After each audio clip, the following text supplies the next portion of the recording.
आकाशवाणी रांची से प्रस्तुत है प्रादेशिक समाचार।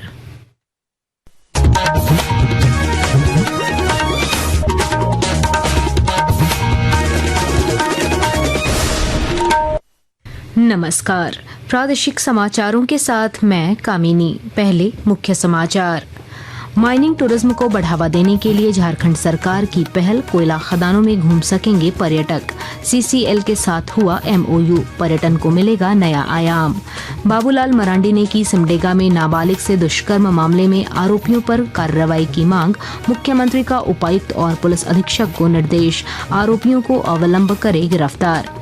मुख्य सचिव ने बोकारो स्टील प्लांट के विभिन्न मामलों को लेकर सेल चेयरमैन के साथ की बैठक, कहा स्थानीय लोगों की भावनाओं का ख्याल रखे सेल बोकारो।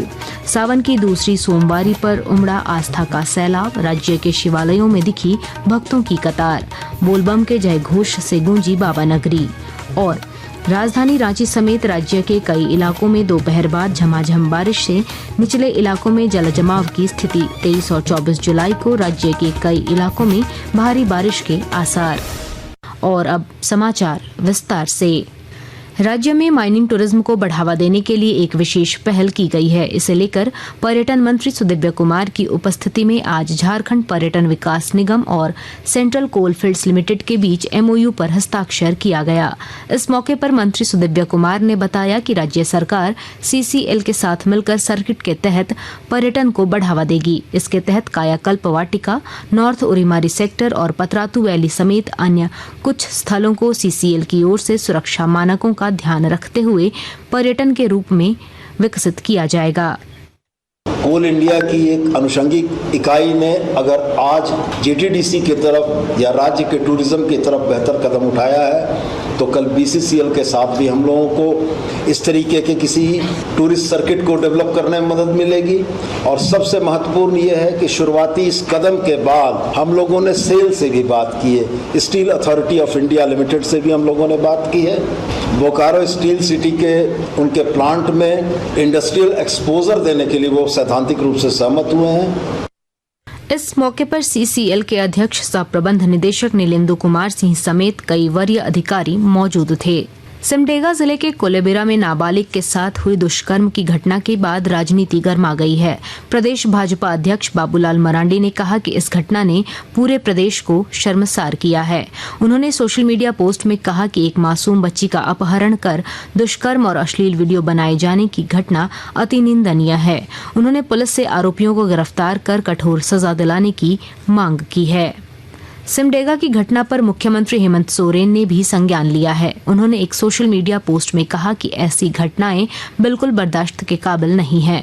मुख्यमंत्री ने सिमडेगा के उपायुक्त और पुलिस अधीक्षक को आरोपियों की पहचान कर गिरफ्तार करने और सख्त कार्रवाई करने के निर्देश दिए हैं।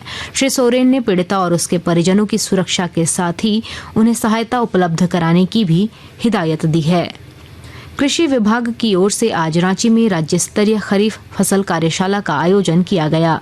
इस मौके पर कृषि विशेषज्ञों ने प्रगतिशील किसानों को बेहतर पैदावार के टिप्स दिए ताकि उनकी आमदनी बढ़ सके। इस दौरान बिरसा कृषि विश्वविद्यालय के कुलपति डॉक्टर एससी दुबे ने बताया कि इस वर्ष मानसून की अच्छी बारिश हुई है।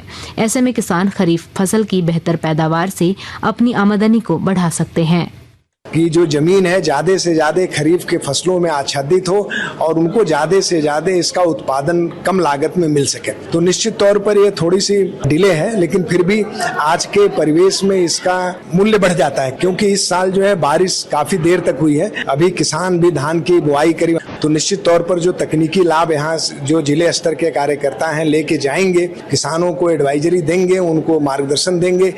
राज्य के मुख्य निर्वाचन पदाधिकारी के रवि कुमार ने आज सभी जिलों के उप निर्वाचन पदाधिकारियों के साथ बैठक की। इस दौरान उन्होंने निर्देश दिया कि मतदाताओं को मतदान केंद्र तक पहुंचने के लिए 2 किलोमीटर से अधिक की दूरी न तय करनी पड़े, इसका ख्याल रखें। साथ ही एक मतदान केंद्र पर मतदाताओं की संख्या 1200 से अधिक न हो। मुख्य सचिव अलका तिवारी ने आज रांची में बोकारो स्टील प्लांट के विभिन्न मामलों को लेकर सेल के चेयरमैन के साथ समीक्षा बैठक की। इस दौरान उन्होंने कहा कि सेल बोकारो स्थानीय लोगों की भावनाओं का भी ख्याल रखे। मुख्य सचिव ने कहा कि बोकारो स्टील प्लांट जिन्हें प्रशिक्षित करे, उन्हें उनकी योग्यता अनुसार रोजगार के अवसर भी मुहैया कराए। आकाशवाणी के ताज़ा तरीन समाचारों के लिए आप हमारी वेबसाइट newsonair.gov.in पर लॉग ऑन कर सकते हैं। ताज़ा समाचार X handle @AIR news alerts और Facebook page all India radio news पर भी उपलब्ध है। आप प्रादेशिक समाचार एकांश के X handle @AIR news _Ranchi और Facebook page Akashvani news Ranchi, Instagram page तथा YouTube channel AIR news Ranchi पर भी हमारे बुलेटिन सुन सकते हैं। प्रादेशिक समाचार आप आकाशवाणी रांची से सुन रहे हैं। शेष समाचार इस विराम के बाद। ना थकना है, ना रुकना है, बोल बम के जयकारों के संग निरंतर आगे बढ़ना है। श्रावणी मेला है श्रद्धा, भक्ति और समर्पण का अनुपम संगम, जहां हर कदम पर शिव का आशीर्वाद और हर स्वर में बोल बम की गूंज होती है। झारखंड सरकार का ये है संकल्प, आपकी यात्रा हो शुभ, सुगम और सुरक्षित। झारखंड के माननीय मुख्यमंत्री श्री हेमंत सोरेन का संदेश।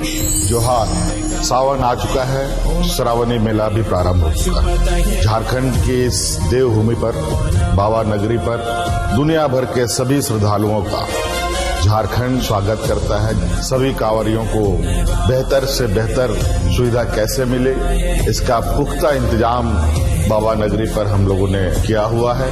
भगवान भोलेनाथ से प्रार्थना करता हूं कि आप सभी का मनोकामना पूरा हो।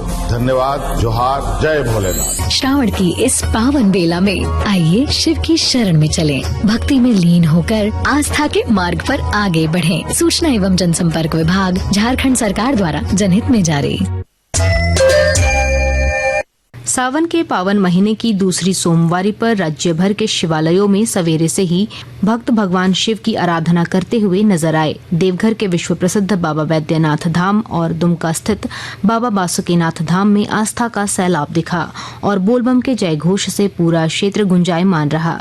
वहीं खूंटी के बाबा आमरेश्वर धाम में भी जलार्पण के लिए दिन भर भक्तों का तांता लगा रहा। राजधानी रांची सहित पहाड़ी मंदिर में भी आज दिन भर धर्म और अध्यात्म की बयार बहती रही।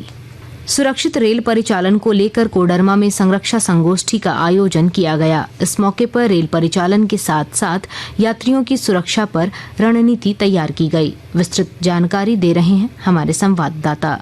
कोडरमा गया रेल खंड के घाट सेक्शन में अक्सर मानसून के इस मौसम में होने वाले भूस्खलन के कारण रेल परिचालन प्रभावित होने की घटनाएं घट रही है, जिसके मद्देनजर रेल यात्रियों की सुरक्षा को सर्वोच्च प्राथमिकता देते हुए कोडरमा स्टेशन पर संरक्षा संगोष्ठी का आयोजन किया गया। इसमें रेलवे परिचालन के दौरान बरती जाने वाली सावधानी, आपात प्रबंधन और मानसून सुरक्षा जैसे मुद्दों पर चर्चा किया गया। गजेंद्र बिहारी सिन्हा, आकाशवाणी समाचार, कोडरमा। जमशेदपुर वन प्रमंडल ने दलमा रेंज में ड्रोन की मदद से बांस के पौधे लगाने की अनोखी पहल शुरू की है। इसका उद्देश्य हाथियों को जंगल में ही पर्याप्त चारा उपलब्ध कराना है। DFO सबा आलम ने बताया कि ड्रोन के जरिए 5 लाख सीड बॉल पहाड़ों पर गिराए जाएंगे ताकि दुर्गम क्षेत्रों में भी बांस का रोपण हो सके। जमशेदपुर वन प्रमंडल के अंतर्गत मानगो वन प्रक्षेत्र में ये खेरवा गांव है जो हाथियों के आवागमन के लिए बहुत जाना जाता है और यह काफी डिग्रेडेड फॉरेस्ट है। ये जंगल को और भी अच्छा बनाने के लिए हम लोग ड्रोन के माध्यम से सीड बॉल्स का डिस्ट्रीब्यूशन कर रहे हैं और हम लोगों ने लगभग 5 लाख सीड बॉल्स बनाए हैं और एक सीड बॉल्स में लगभग 5 से 6 सीड्स हैं और ये आगे चल करके बांस के पौधे पनपेंगे और ये हाथियों का भोजन का मुख्य स्रोत होगा। ये राजधानी रांची समेत राज्य के कई इलाकों में आज दोपहर बाद मूसलाधार बारिश हुई। इससे निचले इलाकों में जलजमाव की स्थिति उत्पन्न हो गई है। राज्य में कई हिस्सों में 27 जुलाई तक भारी बारिश का पूर्वानुमान है। 23 और 24 जुलाई को भारी से अत्यंत भारी बारिश की संभावना है, जिसे लेकर मौसम विज्ञान केंद्र ने चेतावनी जारी की है। अंत में मुख्य समाचार एक बार फिर। माइनिंग टूरिज्म को बढ़ावा देने के लिए झारखंड सरकार की पहल, कोयला खदानों में घूम सकेंगे पर्यटक। CCL के साथ हुआ MOU, पर्यटन को मिलेगा नया आयाम। बाबूलाल मरांडी ने की सिमडेगा में नाबालिग से दुष्कर्म मामले में आरोपियों पर कार्रवाई की मांग। मुख्यमंत्री का उपायुक्त और पुलिस अधीक्षक को निर्देश, आरोपियों को अवलंब करे गिरफ्तार। मुख्य सचिव ने बोकारो स्टील प्लांट के विभिन्न मामलों को लेकर सेल चेयरमैन के साथ की बैठक। कहा, स्थानीय लोगों की भावनाओं का ख्याल रखे सेल बोकारो। सावन की दूसरी सोमवारी पर उमड़ा आस्था का सैलाब। राज्य के शिवालयों में दिखी भक्तों की कतार। बोलबम के जय घोष से गूंजी बाबा नगरी। और राजधानी रांची समेत राज्य के कई इलाकों में दोपहर बाद झमाझम बारिश से निचले इलाकों में जलजमाव की स्थिति। 23 और 24 जुलाई को राज्य के कई इलाकों में भारी बारिश के आसार। इसके साथ ही आकाशवाणी रांची से प्रादेशिक समाचार का ये बुलेटिन समाप्त हुआ। अगला प्रादेशिक समाचार बुलेटिन कल सुबह 8:30 बजे प्रसारित किया जाएगा। नमस्कार।